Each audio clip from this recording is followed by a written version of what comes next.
So this morning I watched the union leader for the Air Canada flight attendants rip up the order from the government that says they have to return to work. So everybody was so happy that the strike was over. It was only one day, and the government stepped in and forced them back to work. But now the union says we're still going to be on strike, right? And it looks like Air Canada looks good because they're like, oh yeah, we're going to resume flights. And it's like, how are they going to do that without the actual flight attendants? Well, actually, I looked it up.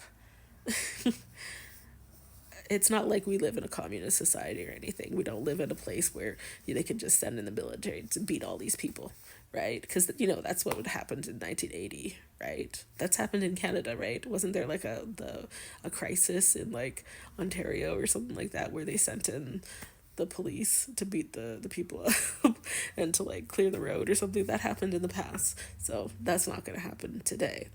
But what they can do is take them to court. So, as you can see there, it says that Air Canada plans to resume their flights on Sunday night, even though flight attendants say they aren't going to be there. They're still going to be on strike. And like I said, they can take them to court to enforce the government's order of forcing them back to work. And we've seen it in the past where some companies have gotten other employees. So, for example, if they're flight attendants from Air Canada that are on strike, they can find other flight attendants in other countries and other companies and everything to take their jobs and, work. Or they could fire all those people and render them no longer employed. I don't know if they could do that by law in Canada, but yeah, there are a couple things they could do if it continues on.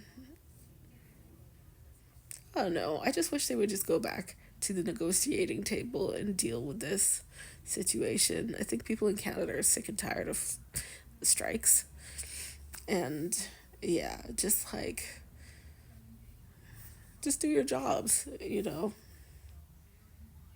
Why does a strike always have to cripple regular people?